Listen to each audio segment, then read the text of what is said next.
And I think we're live. Hello. All right, chat. We get our eyes on you. Can you see us or what?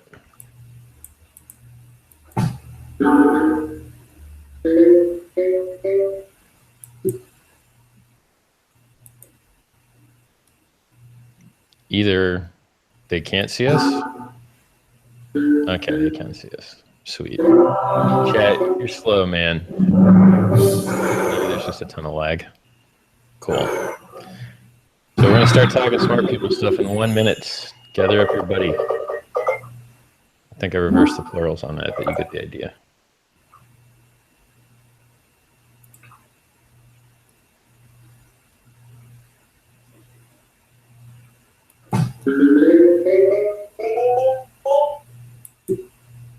Yes, Mr. First Name, Last Name.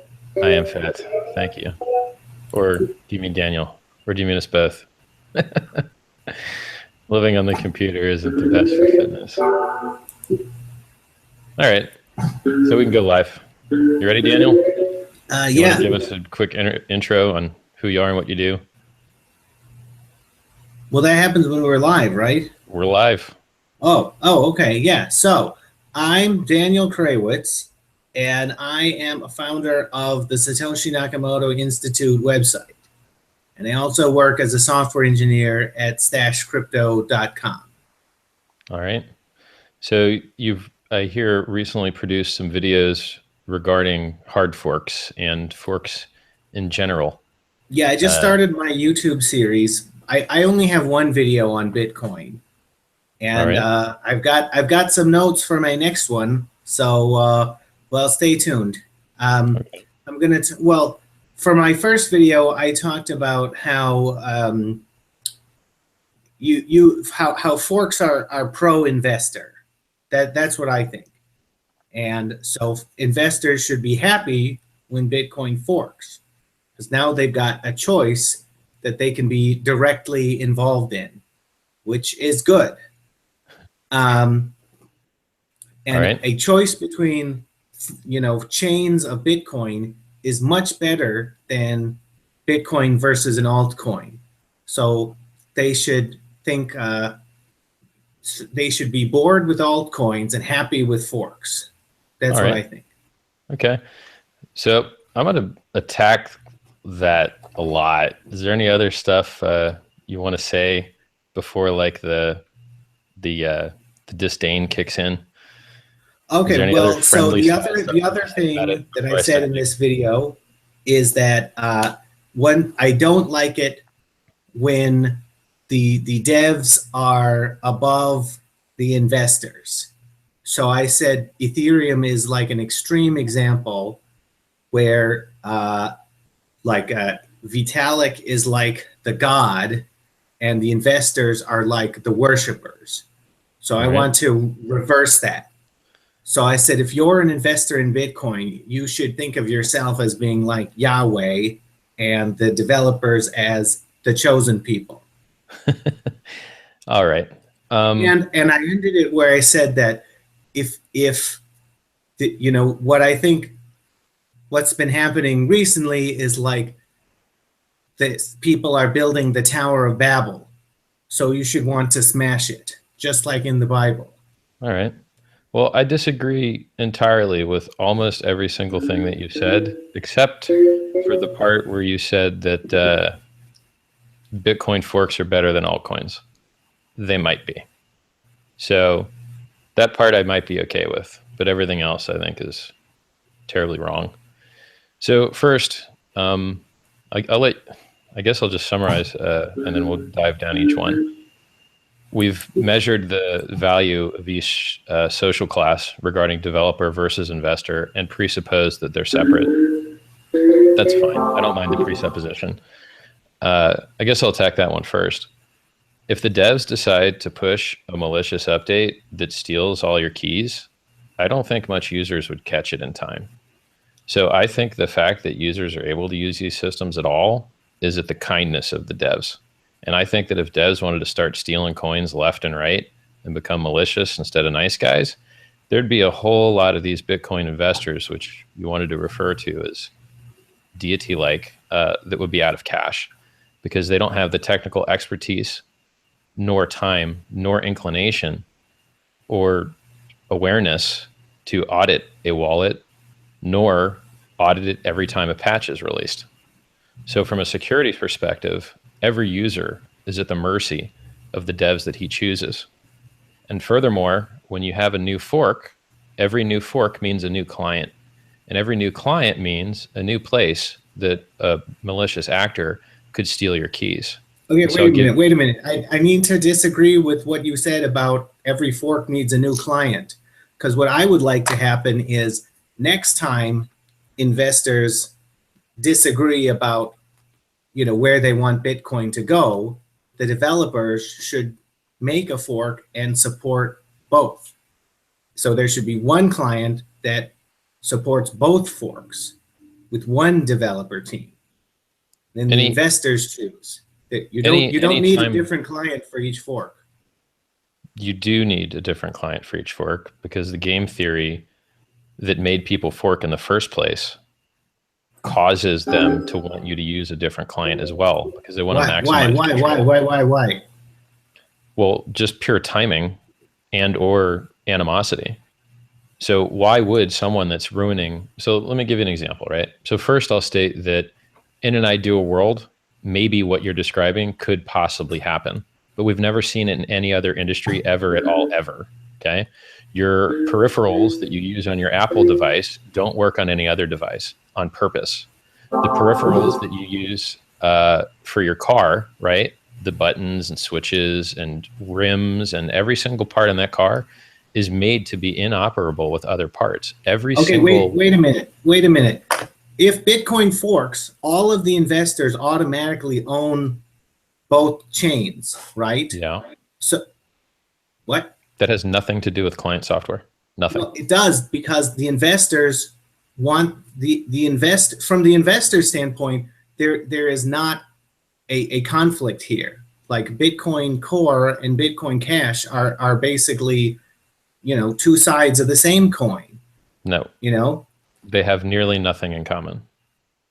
So I disagree from an investor perspective. Like if you are going to own both, you should want both of them to cooperate to the extent that it's good for investors.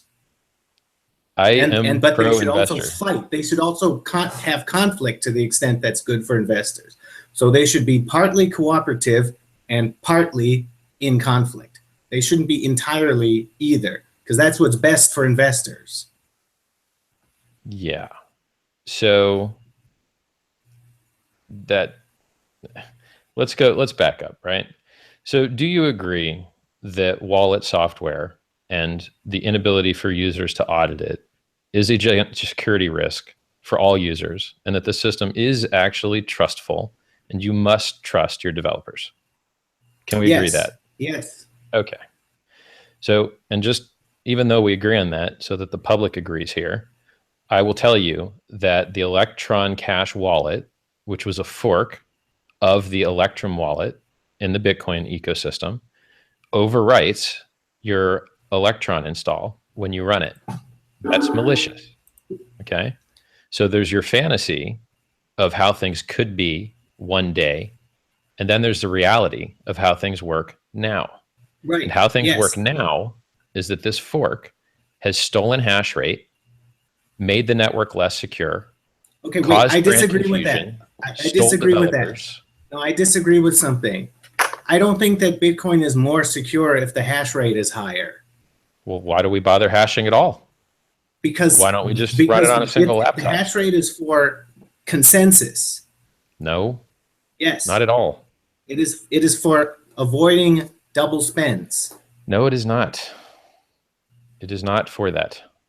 It is go on Wikipedia, go on mating signaling. The signals that cannot be faked are the signals that are most expensive. Well, I've written an article about this. Some deer have big antlers and some deer have little antlers, okay? Yes. So you don't always need the hash rate to be high. Lots of animals can survive with suboptimal signaling strategies. My point is that if you want to be able to trust a signal, it needs to be expensive. And the most expensive signals are purely wasteful.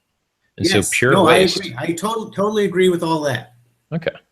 So, I mean, you've made an extreme statement in that proof of work does not require work. That's your statement. No, that is not my statement. My statement is that Bitcoin, that it's not related to security. It's about consensus. So I don't think it's better if the hash rate is higher. You're wrong. Okay. I mean, I could explain to you situations to try and get you to understand that you're wrong. You run the Bitcoin network on your laptop. You're the entirety of the hash rate. I decide that I want to start double spend attacking. I run a bigger laptop than you. Now I have the longer chain. Now you don't get to be the Bitcoin network anymore. Right. That's obvious, right? Yeah. Now, if the hash rate is lower, that just means there are fewer people trying to run a 51% attack. So I just described to you a situation where I could steal money and make the network useless by having more hash rate than you. Yeah, so if you want to do that, right? Then the hash rate goes up. The hash rate goes up if more people want to do a 51% attack. But if fewer people want to do a 51% attack, then the hash rate goes down. It just depends on how many people are trying to do a 51% attack. The reason we have the hash rate we have now has nothing to do with 51% attacks and everything to do with the financial block reward. Like everything. Sorry, I missed what you said. Everything to do with what? Dude, I can't believe you're gaming during this interview. Less gaming. I assure you that what I'm saying is smart enough. Sorry, yeah, it's a good point. I'll stop. Yeah. I'm addicted to Peggle. Okay. I used to be addicted to games too. I made a YouTube video on it. You should check it out. I described to you a situation where I can make the network stop being useful by having more hash rate and using it for evil. You then said that hash rate is driven up by more people wanting to do 51% attacks. That does not mirror reality. The majority of the hash rate that exists currently is because the coins that are issued as a block reward have great financial value. Right. So the reason we have so much hash rate isn't because people want to 51% attack. They very rarely occur. It's because people want the block reward. Yeah, but I mean, from the perspective of somebody, looking out in the network, like it's mining is anonymous, right? Like, no, it is not anonymous. You can mine anonymously. I mean, you can voluntarily reveal who you are. Not without great effort. You can network analyze where transactions are seen first. As long as you have enough honeypots and eyeballs on the network, you can tell where transactions are coming from, and you can blueprint the language and type of bits that they're including with the transactions. And you can analyze the type of transaction ordering you're doing. And you can analyze the amount of empty blocks that they're mining. It is a fantasy that mining is anonymous. I don't think it makes sense to say that I don't think we can analyze things and say that we know why white people are doing things. Like, from my perspective, the hash rate is a certain amount. Well, I think that if you did some research, you'd find out that hash rates very linearly follow the value of what is being mined, and it's I agree. Yeah, I agree that that's why they're doing it, is because they want the coins. So have we got you to understand that hash rate matters yet, or should we stay on it? Hash rate matters. Okay, but it's not better if the hash rate is higher. Sometimes it's better if it's lower.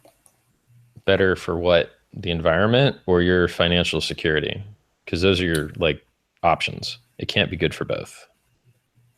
If you want it to be good for your financial security, it needs to be very wasteful. If you want it to be not wasteful, it needs to be insecure. Those are your only options. Okay, but look, let's go back to animals, okay? Mm-hmm. You can't maliciously grow antlers. The whole point is to just have the biggest, right? So it's not like one deer is trying to perform a 51% attack and another one isn't. So without getting too far into the weeds, my thesis is that hard forks are bad for the following reasons. One, they split developers across projects where work gets duplicated instead of more developers working on a single project where they could be assigned into different verticals. It's the replication of work. It is the reason that bounty systems are so terrible. A bounty system means 8 idiots have to do the same bad job, and then the one that sucked the least gets chosen, maybe, if anyone decides to even engage in it. It's a much superior path to not do bounties and have an intelligent person choose a proven and effective counterparty and licensed, bonded. If they don't hit time constraints, you move on. Or you could do it with a quorum. You could have 2 or 3 people, but not 10, right? So separating your developers across projects is bad. Creating a Wix template website with 1 dev, maybe 1.25 devs, stealing 30 to 40% of the hash rate from another project is terrible. It is the ability to remove half of the security from a network by having a Wix website and 1.25 devs is terrible. And it's worse than that, okay? Because that fork is stealing people's money. That fork is printing money for miners right now that are mining nearly empty blocks because there's no transactions occurring. And this is the reality that we're in. So you may have some cool theoretical points that maybe work out in cool theoretical land. But here in the real world where we are right now, the fork is causing a lot of harm. It's made the Bitcoin network less secure. It's caused developers and mind share to be wasted on a dead-end project that is terrible, that linearly scales when to reach the globe, you need a much better scaling system, like Lightning, like tier 2 things. Bigger blocks will never work, ever. It's go read O notation on Wikipedia and understand how math scales. And I don't mean you, a dev, I mean everyone else in chat. So the end result is people had to run an insecure wallet that overwrote their code from a person they did not know, to lose the anonymity of their coins by having to split them to protect them, to lose the right to be rolled into a transaction first from having more days destroyed and having older coins, which would have received priority, depending on miner logic, but they used to, which, so you've got an overwritten wallet, you've got loss of anonymity, you've got loss of coin age, you've got loss of developers, you've got loss of security through hash rate, you've got loss of brand awareness. And for what? What was achieved? What was achieved was some people stupid enough to buy that other coin gave their money to the people that were smart enough not to. And I don't think that that distribution has so much utility. Now, you could say that maybe a fork of Bitcoin could be more secure than Ethereum. Yeah, I might buy that. But you know what else would be more secure than Ethereum? Keeping everyone in one ecosystem. And, you know, if you want to do airdrops and you want to tie Bitcoin holdings to a new coin, you can do that the same way Byteball does with an Oracle, and you just sign your transactions. You could do it by whatever way Lumens does. I guess I'll look at it before it expires on the 27th. There are ways to incentivize and give investors in Bitcoin different plays and different experiments, like side chains, like drive chains, like altcoins with oracles, that don't involve killing security, killing anonymity, stealing devs, stealing branding, none of those things. So, okay, well, may I respond to that? Yeah. Okay, well, let me give you another animal analogy. So some species of birds have more chicks than they can afford to raise. Mm-hmm. And then the chicks have to fight, and one of them gets thrown out of the nest, or more, a certain number, okay? Mm-hmm. Yep. So that's wasteful, but that's what happens in nature. Yep. So that's what I like about forks. You're saying sometimes waste works. I'm saying sometimes it's good to create conflict and to choose the victor and let the loser die. Yeah, well, that's what we have on CoinMarketCap, right? That's like, there's 1,000 altcoins, right? And then there's the legacy system. See, I don't like altcoins. I like forks. See, here's the problem with your analogy, right? You made an analogy which requires separate entities to compete, right? So you have like a logic system in each bird, and you've got like genetic patterning, which makes them smaller, hungrier, louder. And there's competition at that level. But the competition that you've described in the fork level looks nothing like that, because so many things are shared, right? So are you experimenting on proof of work? No, it's the same. Are you experimenting on wallet code? No, it's a fork. Are you experimenting on block timing? By accident, not on purpose. So what really was this experiment? You put a different logo on the coin and changed one parameter and made... Yeah, I don't think they should put a different logo on it. They should both claim to be Bitcoin. Okay. So how do you feel about replay attacks? I don't think that we should protect against replay attacks. I want things to be as close to being the same as possible, so that it's as close. It's like a controlled experiment. I don't think you understand how a controlled experiment works. Your control has to survive. You can't kill your control as part of your experiment.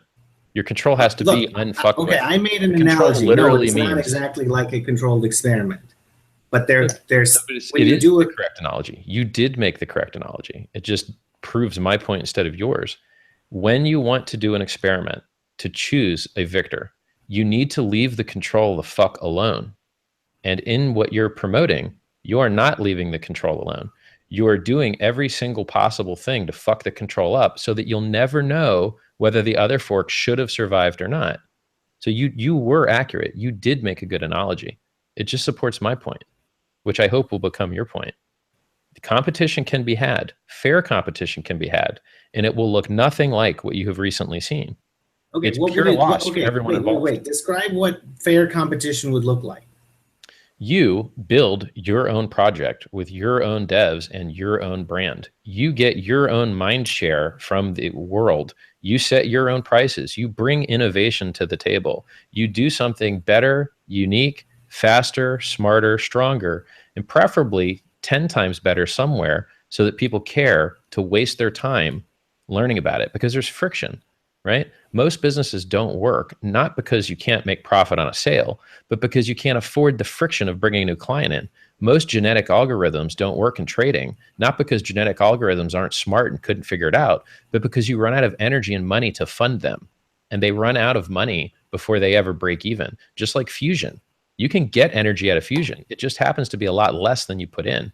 So your idea of competition is fabulous, but in the real world with real overhead, it is unattainable because the energy that would take to generate an accurate experiment exceeds whatever value you could get out of the experiment. Larger blocks might work, and they will never pay off as well as the costs that have been incurred, unless you're stealing from the idiots that invest in anything. And I'm not sure that's, I mean, if you want to do that, get drive chains and ERC20 tokens on Bitcoin, and then you can have the people give away money to stuff they shouldn't.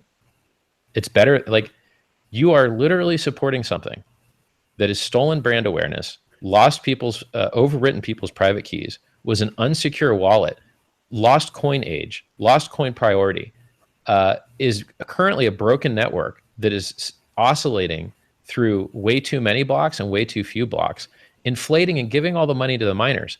That is what you support. And that is all fucking terrible. And the only thing that you have on the good side is that I like competition. Okay, and I like experiments. Well, I like those things too. But you need to do them. Wait a minute. We don't have to agree on things. So, I mean, you know, you're saying that all of these, you know, there are a lot of costs incurred. Yeah, I agree. I think that there are less costly ways for the developers to pay attention to what the investors want. You know, but I just don't think that has been happening.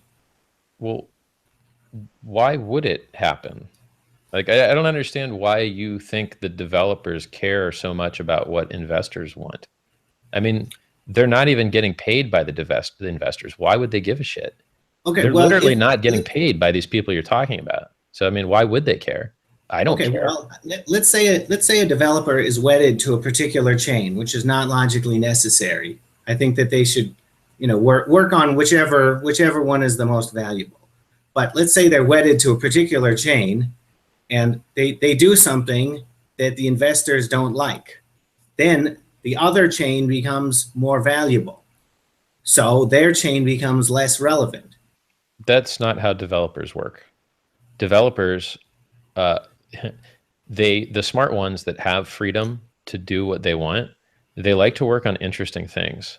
And a developer is not going to shift from the interesting thing he's dedicated a couple years of his life to something that pays slightly better, which he doesn't like. It's not going to happen, and it shouldn't happen.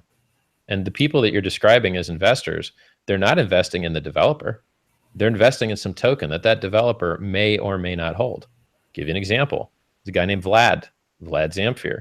He's an Ethereum researcher. He's researching proof of stake, sharding, right? They want to stop burning electricity. They want to get scale. Those are the two things that they think will do that. And he holds barely any Ethereum. So do you see him like jumping to coins that have gone up in market cap because it'd be more profitable for him to do it? No. Oh, no, it's not about profit. It's about, you know, the ones who are like the person you talked about, they will become less influential, you know, if they do something that the investors don't like. I don't think that's the case at all. They're staying, in my example, this developer is staying working on a chain that becomes less valuable. Give me a single example of a single developer that gave up on his stupid idea and went to the more profitable idea. Like, no, it's not about profit. It's about influence. It's okay. Well, tell me the developer that did that. Well, I don't know. I think you're just dreaming all this stuff, dude. Right. Like, there's an ecosystem with very few.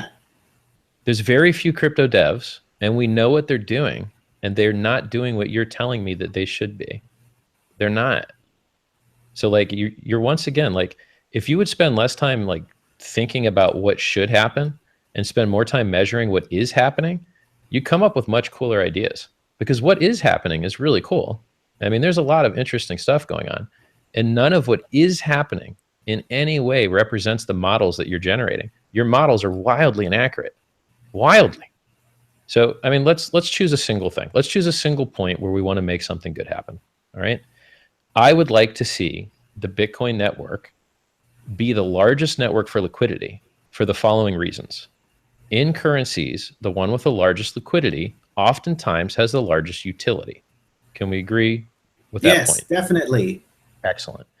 And would you agree that it is easier to create liquidity from a finite group of people that are willing to invest in a single cryptocurrency instead of 8 ticker symbols? We've got finite investor money. We've got 8 ticker symbols. Wouldn't we have much more money if we combined that all into a single ticker instead of having 8? Oh yeah, no, I think altcoins are all ridiculous. I think that's all basically wasted. Excellent. So we agree that it's a liquidity war in currency. We agree that it's easier to get larger liquidity if you've only got to pump one currency's liquidity up instead of multiples. All right. So yeah. I'll tell you why I think Bitcoin's the right one. And then I guess you could tell everyone else why you think it is. It has the highest hash rate. It's using equipment that is only useful for mining Bitcoin. So you can't resell it after an attack to reduce the purchase price of an attack. It has the largest developer community. It has existed for the largest period of time. It has the most advanced and intelligent developers. It has the longest uptime. We're talking about the guy who basically made proof of work popular, Adam Back, the guy who invented the term smart contract, Nick Szabo. And they're funded to the degree where it's basically like a 10-year system where they never have to be profitable. They can do whatever they want without being profitable, because Reid Hoffman and some guys were nice enough to drop a lot of money on them in Bitcoin and cash, and they're bonded with Bitcoin so that they receive Bitcoin, and as long as they're employed, it goes and waits for them so that they care about the value. So we've got the best devs, the best ecosystem, the best security, the most press, the most news, the most regulatory goodness being written around Bitcoin, right? Ledger X, CFTC, all these things point to this currency. And you look at the other currencies, what do you have? No adoption, no wallets, huge security surface, networks are down all the time. That's why I love Bitcoin. Why do you like Bitcoin? Okay, well, let's talk about the definition of Bitcoin now, because from my perspective, you know, we had Bitcoin before. There was one chain, then it split. Okay, so it's like, you know, before we had cat, and now there's like tiger and lion. Okay, So Bitcoin is both of them. Okay, I don't think it makes sense to just say arbitrarily say that one of them is Bitcoin, well, because they both have the same history. In a second, I'll crush that for you real quick. So you're making an assumption, which is wildly wrong, that the blockchain is what matters. It is not what matters. Okay, you can take your copy of the blockchain and make 1 million copies of it and print it and spread it all over the world, and you'll find out it has no utility on its own whatsoever. The blockchain itself is only given value by the people who allow it to have value through building exchanges for it, running the very specific client that speaks to the very specific network that they have chosen and tested and put the faith in the developers of and put the faith in the miners of. So the reason blockchains and Bitcoin has any value at all has nearly nothing to do with the blockchain itself and everything to do with the social consensus, the shelling point that this is the cryptocurrency that we've chosen. This is what I'm willing to sacrifice my hours and my money for.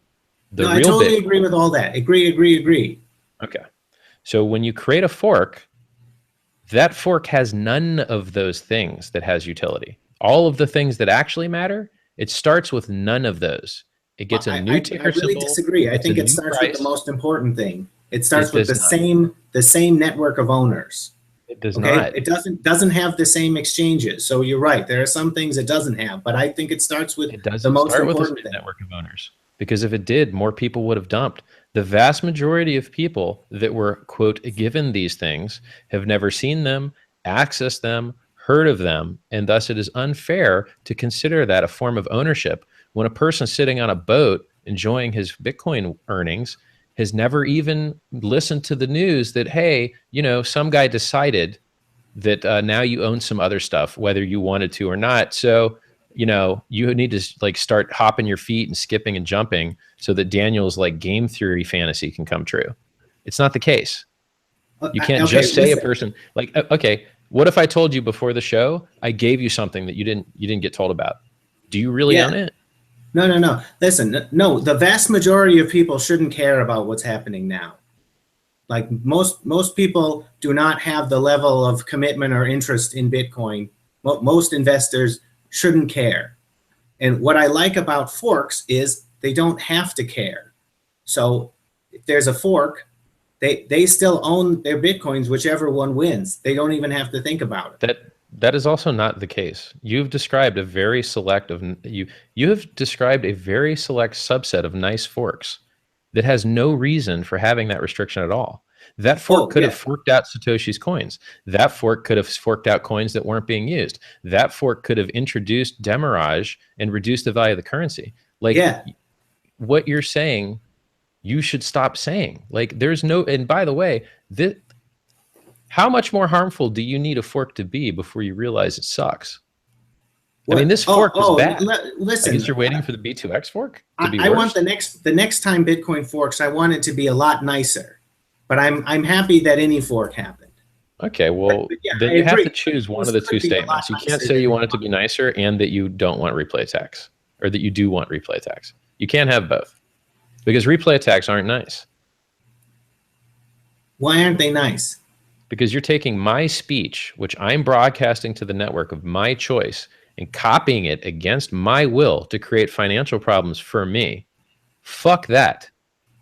We have in the normal world laws against you copying my speech for your benefit, right? And that's what happens when you take my transaction and replay it on a fucking network I didn't want it played on, and make it hard for me to not replay that. To give an example, let's say you're eating in a restaurant and some guy walks up to you and listens to your conversation and starts yelling what you say across the other side of the restaurant.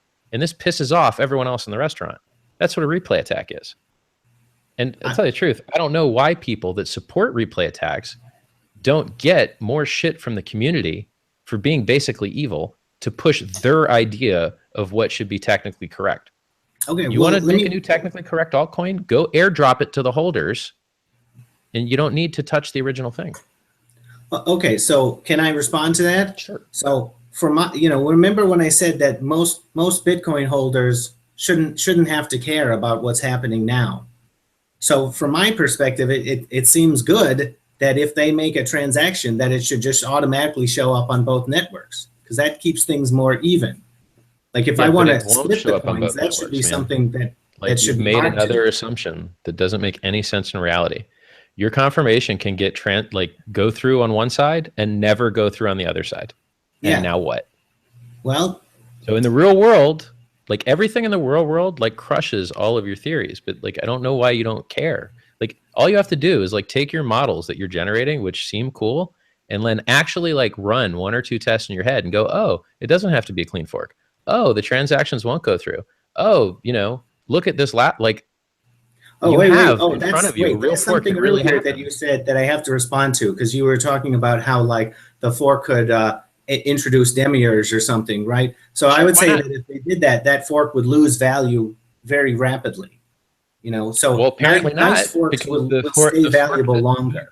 Right now is printing a block reward every minute instead of every 10 minutes, and they don't seem to be having a problem. They've got one single dev who's a dickhead. They don't seem to be having a problem. So you're making another assumption that the market can tell the difference between a technically good coin and a technically bad coin.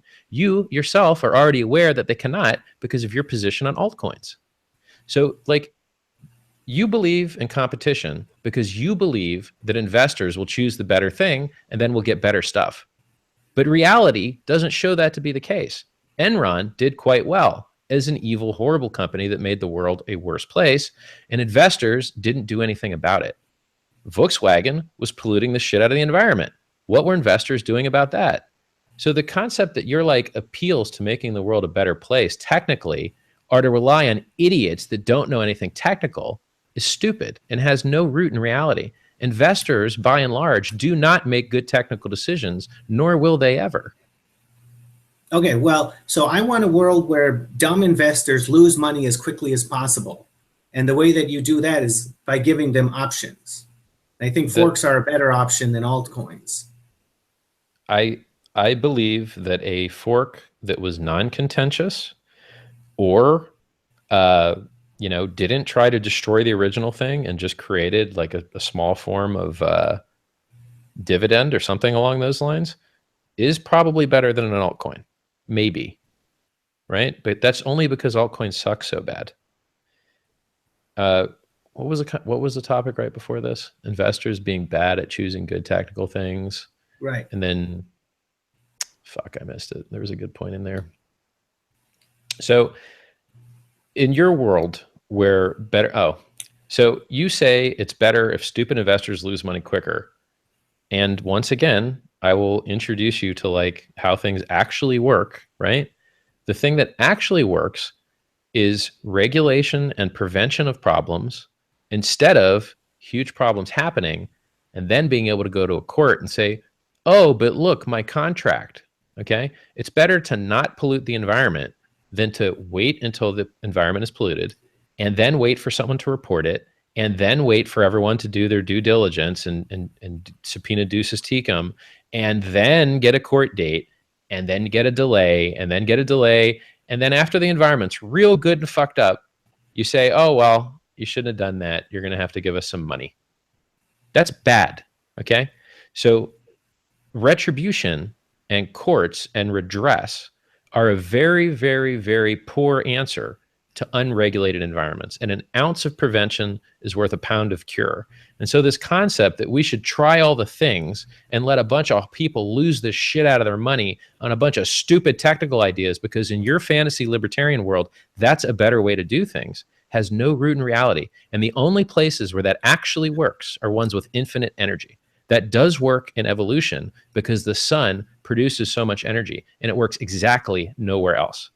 So in a fantasy world where you didn't care about humans' feelings, you didn't care about people losing their life savings, you didn't care about devs throwing their lives away, you didn't care about people jumping out of windows because their investment went to zero or worse, right? If you didn't care about any of those things and there was infinite free money or free energy, you could do all the experiments you want.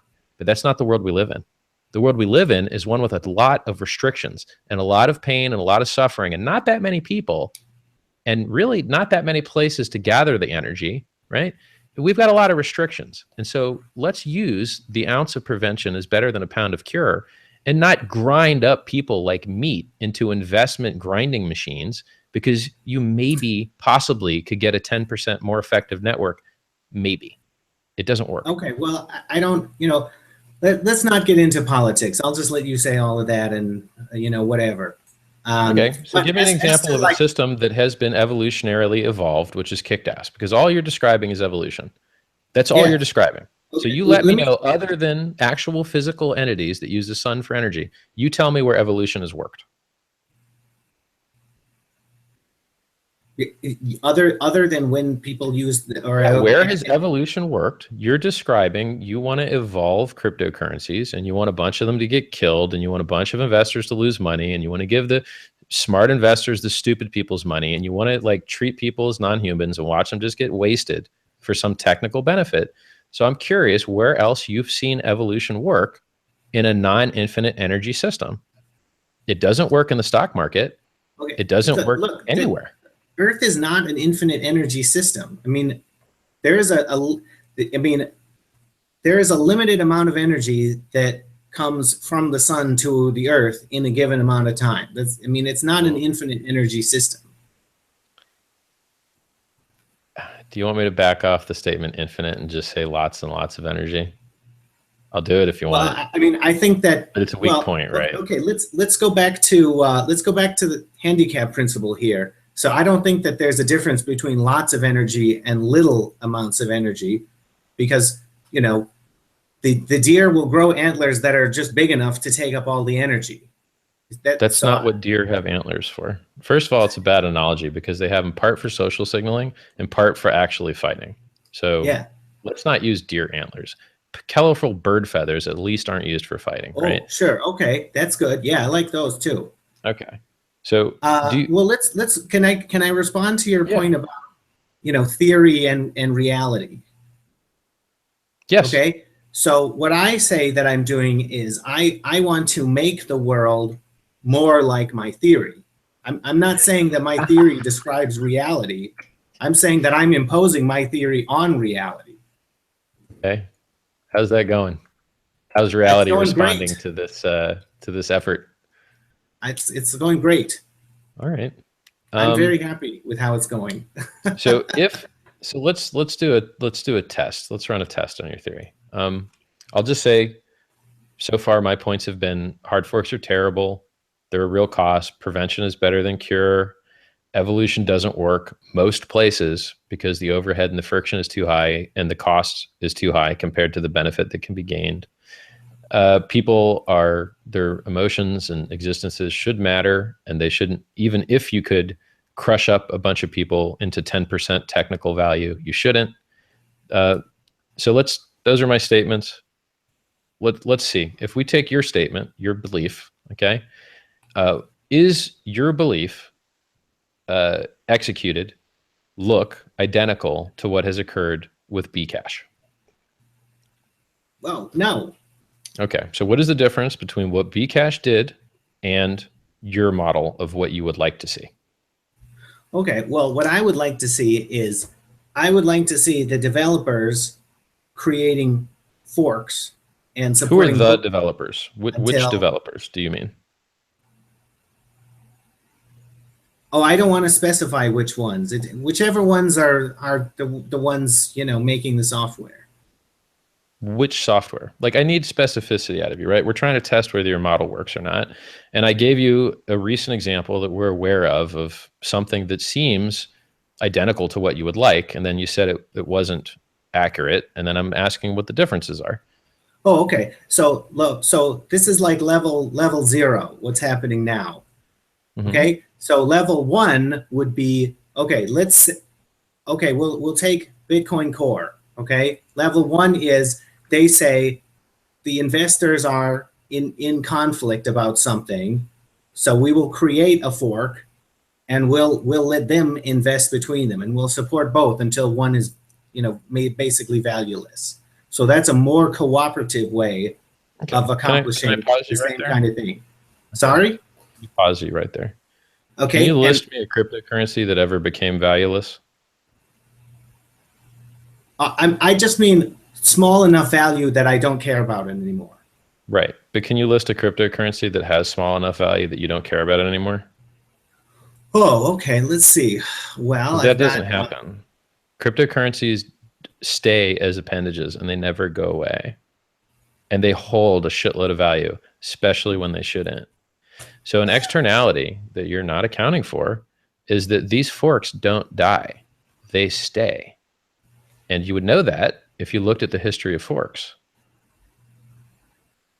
Okay, well, let's see. And that is an overhead, and that is a cost, and it does suck. So let's see. Market so you would have to describe to me a metric by which you would force these terrible failed experiments to actually go ahead and fail, because I don't see it happening. So Bitcoin's market cap is about 82 billion, because I'm adding Bitcoin Core and Bitcoin Cash together to get that number. And so let's see.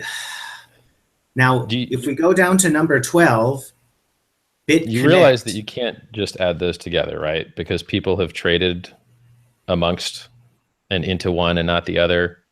Like as soon as that metric may have been useful in the 0.01 second before they were actually traded on market. But now that they have been traded on market, many, many people external to the system have purchased one and not the other. And so you can't just like add them together. No, I think that that's a good way of doing it. Okay, so I could just create 10 more forks, and then you'll just keep creating them, and then Bitcoin, by your bad accounting, will be the most valuable. It will exceed the value of Earth, basically, right? Because you're double counting stuff over and over and over again. What I think will happen is that if let's say there's just one chain, and that's Bitcoin, that splits, that the sum of the values of the forks should be equal roughly to the total value before. I mean, I don't think that they'll just gain new value forever. I think that there's a total market cap and they'll fight for that. So I think it will be easier to show you that you're making an accounting mistake by double counting the same thing in two columns. Wait, I still need to answer your question from before. I'm still answering your question. Okay. So I went down to number 12 and it says BitConnect, and that is less than 1 billion in market cap. So that's really tiny. That's about 1% of the number that I said before, 82 billion. So that's small enough that I don't care about it. You shouldn't care so much about what a cryptocurrency's market cap number says, because it has no basis in reality. First of all, the BCC coin that you've pointed to, part of the reason that it has such a high value is because of this fork, which you supported. Because when they started out, they didn't know whether to call it BCC or BCH. And a lot of stupid people accidentally bought the BCC, which you've just referenced. Oh, that's funny. Yeah, cool. Okay. It wouldn't be funny if you bought it, though. Know what I mean? Right. So like you just did what I'm trying to tell you that you should do, which is look at what really happened, and then you'll realize your model was wrong. You said forks were good, but a lot of people just accidentally bought the wrong thing and got fucked. Well, forks aren't good. I'm imposing my model on reality. It's not, you don't get that without a lot more pull than you currently have. Like you could write some code, make some YouTube videos currently, and maybe deploy whatever funds you have for some maybe hiring of devs and maybe advertising. But you're going to find out that until you like work your way up the food chain, you're not going to be able to execute your will in the world. It just doesn't happen. I don't want to execute my will. I just want other investors to imitate me. Okay. Well, tell me what that would look like for fun. Can we do a spot check real quick, though? Was there anything that you thought before this conversation that you may have changed your mind on so far, just so we can keep tally? Okay, let's see. Yeah, no, you definitely made a lot of good points. I may just have to review. I'll get back to you on it because I can't remember everything that's happened in the conversation so far. All right. So what would you like to see? So I'm gonna summarize what I think your intentions are. Oh, wait. There was also something else that I didn't quite finish. So I said level 1 is the devs support both forks, right? Level 2, that's what I would really like to see, is there is a futures market for forks, and we don't actually make new forks. There's just a futures market. And when so one of them introduce counterparties into the trustless crypto system by having a futures counterparty, right? Once we can predict that a fork is going to have a high enough value, then that's just what we do. See, that's level 2. Why don't we just make everyone act honest all the time and treat others as they want to be treated, and then this will all just work itself out. That makes sense too, right? Why don't we just make everyone moral and ethical, and they can figure it out on their own? Like, what I'm saying is, like, you can't make like grandiose plans and ideas and ignore implementation. It's stupid. It's navel gazing. It's like, it's fan fiction for reality. Like, when you make these statements that aren't well researched and can't be implemented in reality and get caught up in edge cases and people get blown out on, and like, you're doing more harm than you're doing good. Like, there is a chance that some of the things you've described might work somewhere, maybe, but the likelihood is so infinitesimally small. Whereas the larger likelihood is that people do the dumb, brute implementation that you described that they kind of understand and lose a lot of money. Like, yeah.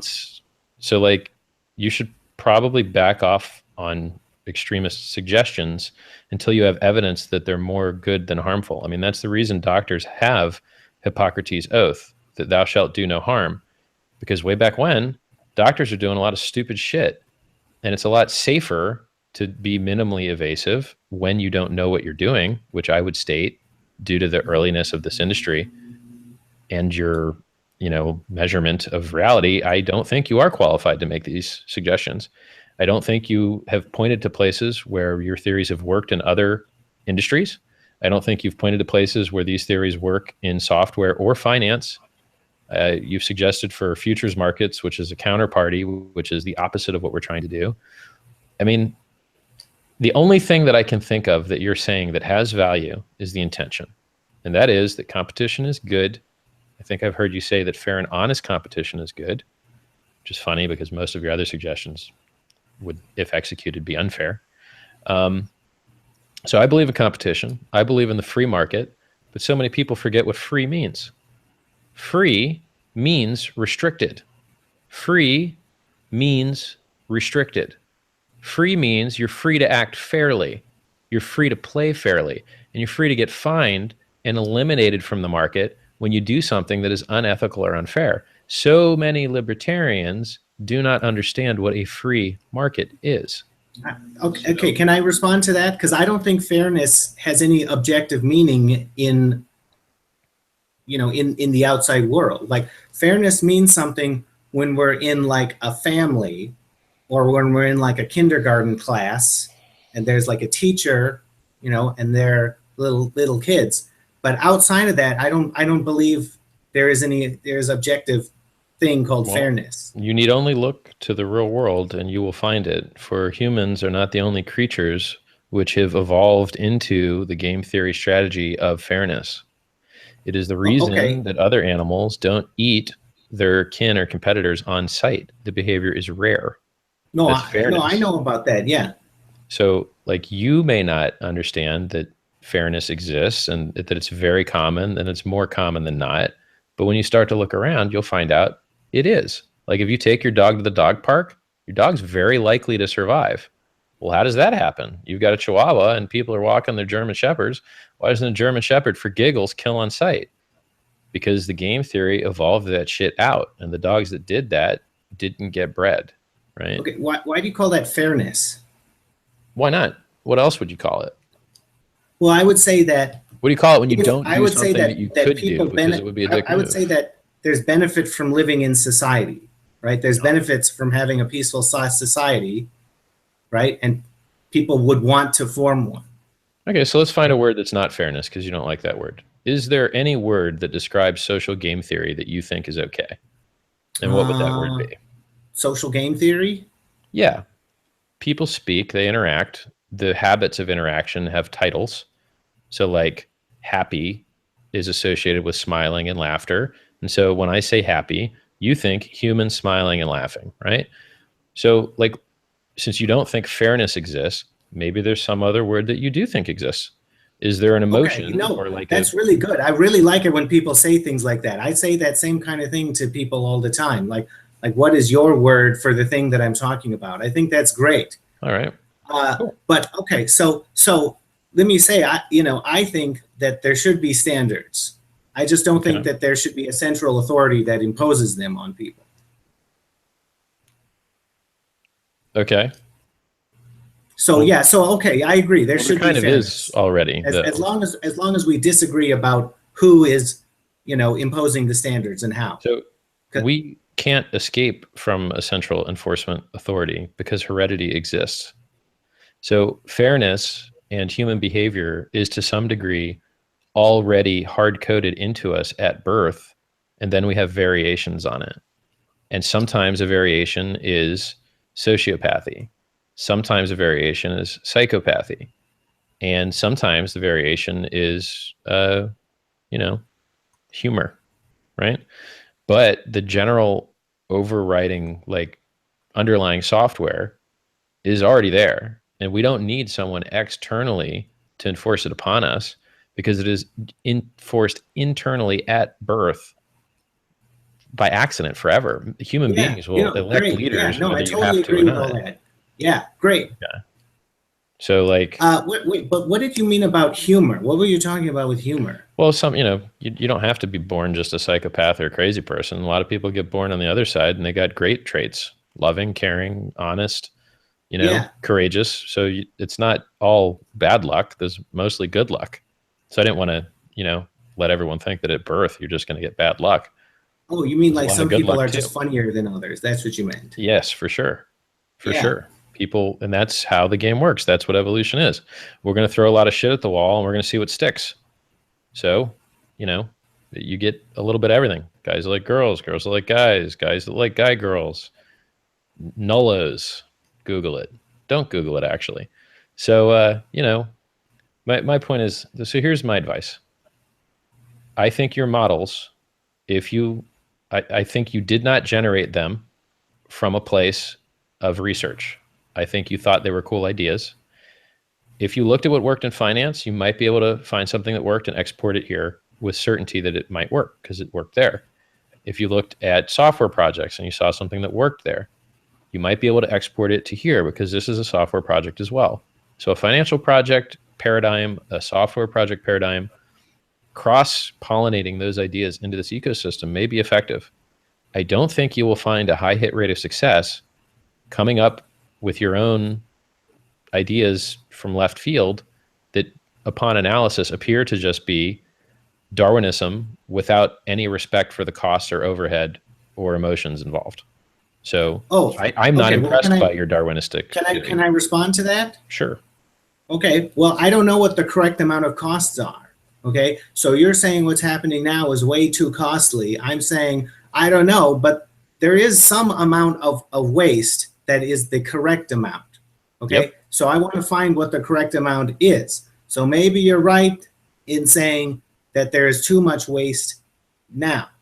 Okay. Well, I'm not agreeing, but I'm not disagreeing either. Yeah. So you could, but I want to find the correct amount. If you wanted to see more experimentation, then you could help interoperability between chains with atomic cross swaps, and you could help multi-currency wallets. Those are things you could personally do that would make competition more fair, more honest, would have a real effect in the real world, right?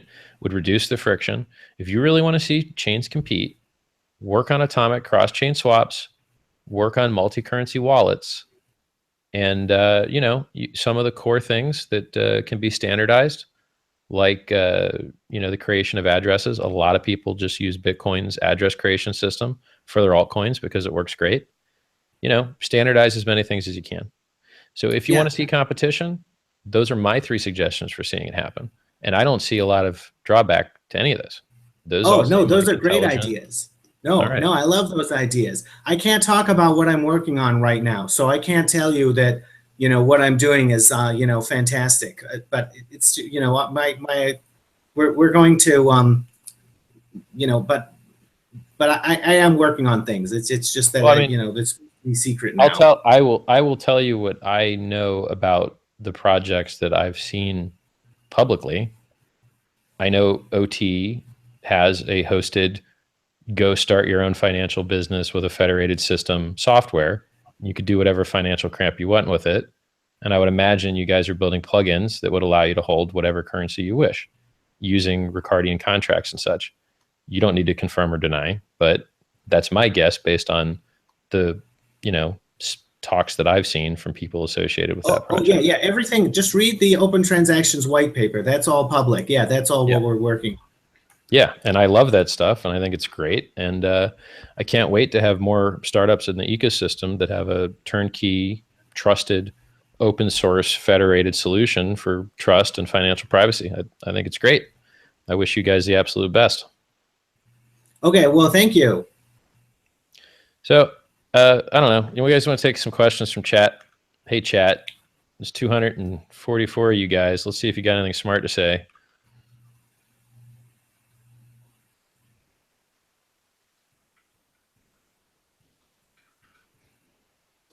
I love that I don't get rate limited when I'm running my own chat.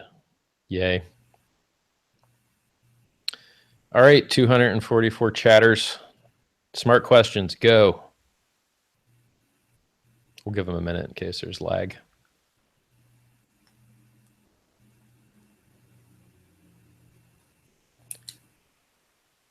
Why do I care about people's investments? Well, when you let people invest in stupid things, you've starved the good things you could have benefited from. So it's not just a net loss for them. It's a net loss for everyone. When do I turn into a vampire? About an hour from now. When are you doing the thing with Roger? I don't know. I could look at my email and he could want to do it now. He was sleeping so many hours ago. He might be up now. I'll check it out. Gatorade red or Gatorade green? Why would you drink sugar water? Stop. Just drink normal water. Predictions on the 2x hard fork. Drama and more podcasts. Proof of work, proof of stake. Proof of work. When proof of stake does work, someone will publish a paper. I'll read it, and then we could model it in the real world and tell if it really works. Scrolling down here. How dumb do you have to be to buy the wrong coin? I don't know, dude. I bet I check what you've bought, and there's probably some wrong coins in there, man. It's really hard. I mean, look, I'm in the space. I'm a thought leader, and there's coins I don't know anything about because... Oh, my God. Okay, now come on. At least I'm not a thought leader. Why not? You're saying that I'm evil, and you're calling yourself a thought leader. Yeah, but why not? I have unique, interesting ideas that I generated and publicize on my own. That's like by the definition. I only want independent thinkers, okay? I am an independent thinker, and I only want other independent... Never, if anybody's watching, never use me as a thought leader. And don't trust anybody who calls themselves a thought leader. I'm a thought leader, bro. What else? Okay, for fun, what the hell else is a guy that just says smart stuff publicly? Like, what is that? A philosopher? Wouldn't that sound more stupid? Like, find a better, less, outlandish term. Like, I think thought leader is better than philosopher. That means that the other people are thought followers. Well, I'm that too. My term would be independent thinker. I'm going to take the brand, dude. If no one else wants it, if no one else wants to be accused of being a thought leader, that's fine. I'm all right with it. I think it's cool because I'm a leader and I don't know, I'm all right with it, man. All right, we're scrolling down. Damn, this people in chat curse so much. My God. And I curse more than anyone.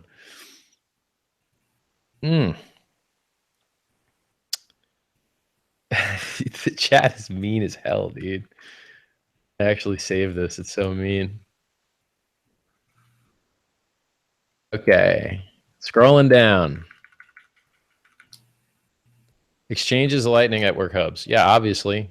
Why wouldn't you want faster instant transactions without ever having to go into the chain and more secure and more anonymous and quicker and cheaper? Duh. Yeah, so you're going to have exchanges as Lightning hubs. Smart question. Could you enforce win-win prisoner's dilemma rules? should be worth more than a full. Oh God, General Byzantine, you've asked a question which takes too much thought. We can address this later. We don't have a guest interviewed. Who pays you, or are you paid at the beginning? I don't know what that means.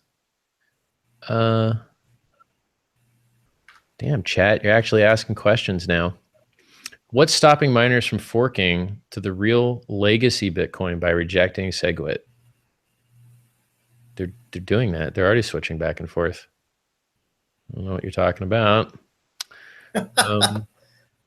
Do you believe that miners chain jumping will harm enough BCH to bring the price down under $50 and push it off the news and markets? Probably not. Crypto coins just don't die, no matter what. So I doubt that you're going to see BCH drop too far below Doggy Coin. Like, why would BCH be cheaper than Doggy Coin or Dogecoin? So unfortunately, it's an appendage, right? It's something that's left over that doesn't, it's like legs on whales. Google it. Whales have legs. You're like, wow, why do they have those? They're just really tiny, so most people don't notice them. Why aren't the candles lit? Because they tilted backwards and the wax will drop on the floor. And I don't feel like fixing it, so they point up. And I don't feel like replacing the midstream. And I don't feel like being hot. Good question, though. And on down the list. Seems a bit hypocritical to berate poker in the way you did, given the current state of crypto. Yeah, except poker's going to change man's relationship with government. How? It's not, right? But crypto could make it so that you have to raise taxes for wars instead of just printing money. So we're going to have less war because people don't like taxes, right? So poker's not getting any of that done, nor is it enhancing privacy, nor is it enhancing security, nor is it building new computer science. You're going to whine, you're going to cry, you're going to say, oh, but we're training AIs. Yeah, you're training them to play poker, and the data really isn't exportable. When it becomes exportable, you let me know. I'm sure you're really checking it in between hands. Let's go down here. Just here for the bronies. Will we see ICOs on Bitcoin? Yes, you will. Civic accepted Bitcoin for their ICO. And, you know, if people choose to use parts of Bitcoin to operate parts of their ICOs, great. I mean, I prefer it here in the more secure system than the less secure system. Given that forks are inevitable in social consensus, what does a good one look like? One with replay protection and a reason for existing. And the more reason, the better. It needs to bring something extra to the table. Anonymity, liquidity, some type of mimetic sales pitch, you know, just, hey, the blocks that weren't truly full, now they're really, really, truly not full. That's not a good fork. Particularly when it's run by a single dev that did nothing for the main project and is just getting a start now. Retarded. And if I'm wrong and he ever did something for the main project, I'll be more than happy to back right off of that statement, but I'm unaware of such things. Okay, well, hey, I got to go. I mean, if we don't have any good questions, man. I need to get going. But anyway, good.